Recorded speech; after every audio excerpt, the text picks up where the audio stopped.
José Mangweisbrod, bonjour, merci d'être avec nous ce matin en direct dans le studio avec une mine de vacances, je ne vous dis que ça. José, vous êtes avec nous ce matin, vous êtes directrice de l'EJM, École Juive Moderne, et on a plein de choses à dévoiler sur l'École Juive Moderne, sur la rentrée, sur l'ouverture du collège, mais on va faire un petit retour en arrière, si vous êtes d'accord, avec le spectacle, le projet musical de fin d'année, rappelez-nous. Oui, bonjour Lise. Donc on a clôturé l'année avec un grand projet artistique sur la création du monde. Donc l'idée était de représenter avec l'ensemble des élèves les 7 jours de la création. Cette année s'est clôturée par une magnifique exposition. On a mis vraiment en lumière beaucoup d'artistes. On a pu faire intervenir des sculpteurs, des plasticiennes, des intervenants musicaux. Enfin, c'était vraiment très très beau. L'idée étant, de partir du premier jour de la création jusqu'au 7e jour, en passant bien sûr par la création de l'homme. Donc, on avait mis à l'honneur bien sûr des couples comme le couple Veil, le couple Badinter, oui. le couple Klarsfeld. Voilà, une très belle exposition. Tout ça, ce sont des enfants qui, dès leur plus jeune âge, connaîtront ces noms et en auront entendu parler. Ça va les porter toute leur vie. Tout à fait. Également, beaucoup d'artistes qui ont été mis à l'honneur. Underwasser, Miro, Magritte.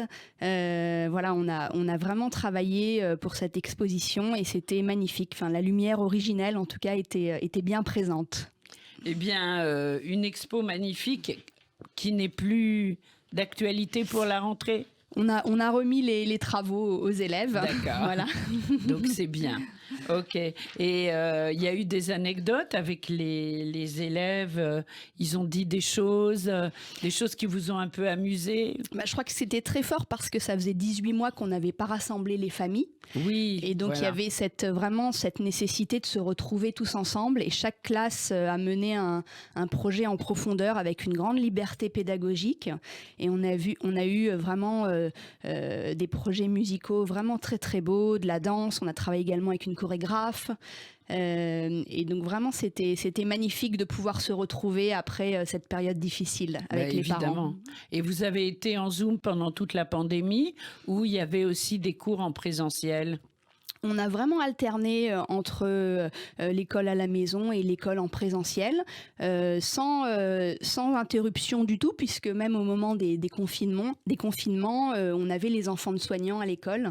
Donc on était. Ah oui, ça je me souviens. Voilà, oui. Tout à fait. Vous nous en aviez parlé. Alors l'EJM, École Juive Moderne, c'est une école qui va de la maternelle au CM2, mais pour la rentrée, vous avez commencé, je pense à la demande des parents, à proposer une ouverture de classe de 6e.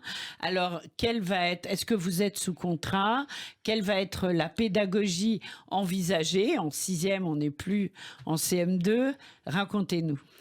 Donc en effet, à l'aube de cette 15e rentrée scolaire, l'école a déjà 14 ans derrière elle, l'idée étant de poursuivre cette montée pédagogique avec la création d'une 6e.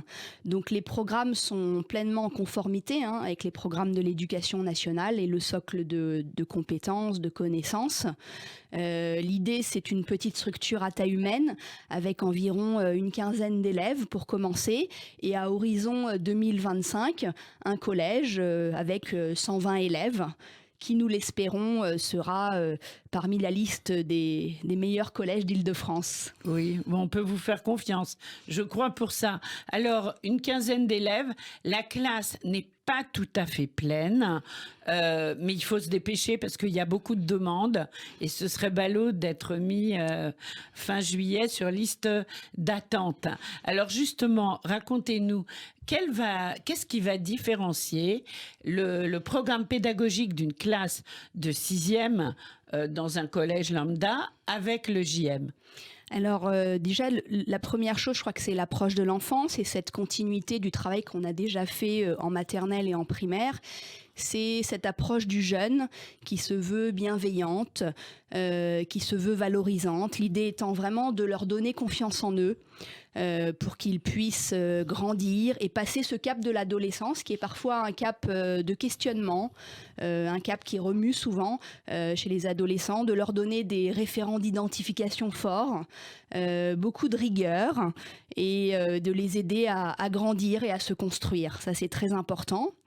Le deuxième point, c'est l'ouverture sur les langues, qui sont très importantes, cette ouverture à l'international, d'abord avec l'anglais bien sûr, et l'hébreu moderne, puisque c'est notre spécificité comme vous le savez, l'hébreu comme langue vivante, qui se veut également le véhicule de transmission de notre identité juive, et du lien avec l'hébreu du texte biblique. Bien sûr. Voilà, de manière à vraiment donner du sens au texte, comprendre notre judaïsme vécu et vivant, comprendre ce que l'on fait et aider ces jeunes à construire progressivement leur identité juive à l'aube de la bat et de la bar mitzvah.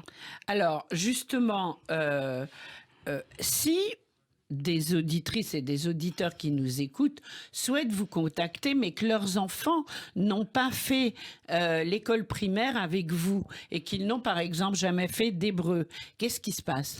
Alors on a anticipé cet aspect en ayant bien sûr nos propres élèves qui ont un très bon niveau de langue, puisque ça fait 8 ans qu'ils fréquentent l'école juive moderne et que l'hébreu moderne est vraiment au centre. Et l'anglais aussi? Et l'anglais aussi, oui, puisqu'on a 2 heures d'anglais par semaine déjà au primaire.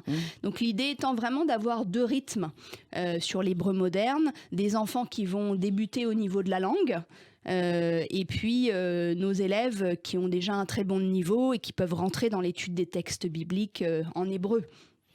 Et en anglais, pareil? En anglais également, bien sûr. Ils n'en sont pas encore à Shakespeare, mais on n'en est pas loin. D'accord. Donc, en fait, le niveau de langue ne sera pas un problème. Et ça, c'est important de le dire parce que c'est pas le cas dans toutes les écoles juives. Alors, évidemment, le JM, c'est une école où on mange cachère, où on respecte les fêtes. Oui, tout à fait, Lise. La spécificité de l'EJM, c'est ce pluralisme, c'est cette capacité à faire vivre ensemble différentes judéités. Oui. C'est ce minimum commun qui est d'une forte inspiration des éclaireurs israélites de France. Mais oui, bien sûr. Avec la cacheroute Beddin, les jours de Yom Tov qui sont chômés, le respect du calendrier, et puis ce moment de spiritualité qui est la tfila, qui est un moment très fort le matin, qui est ponctué et qui continuera d'être marqué au moment du collège, chaque matin. C'est très important. C'est à quelle heure? On commencera par ce moment de tfila le matin à l'accueil, tous les matins, tout à fait. D'accord, ça dure quoi? 20 minutes, une demi-heure? Il faut compter au collège 35 minutes, je pense. Ah oui, quand même. Oui, puisque on ajoute quand même pas mal de choses, pas mal de psaumes, ils font la Hamida en entier, donc c'est un petit peu plus long qu'au primaire. Bien sûr, bien sûr. Donc, des projets quand même très importants, très valorisants, très excitants, si j'ose le mot.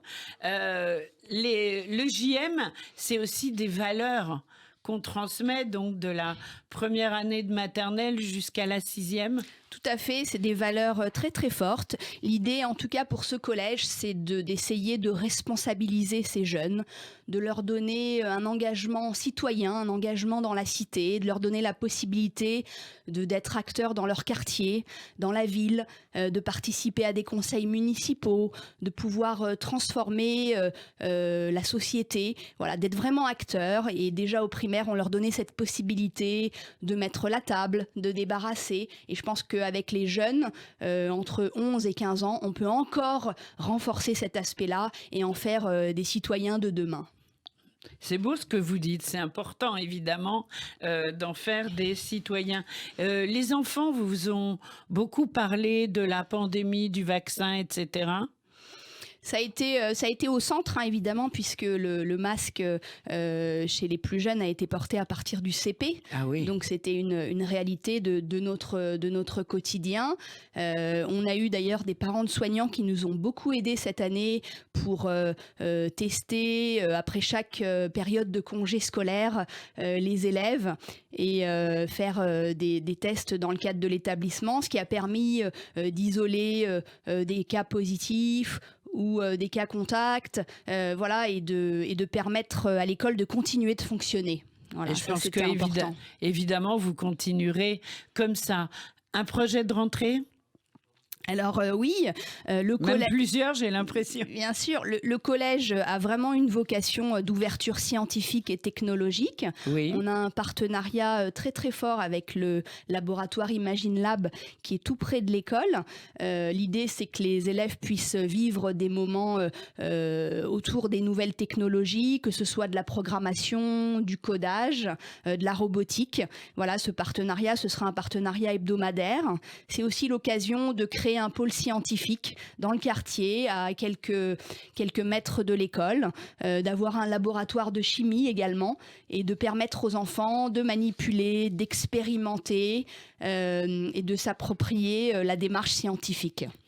Quelle est la question que vous auriez souhaité que je vous pose et que j'ai peut-être oublié d'évoquer?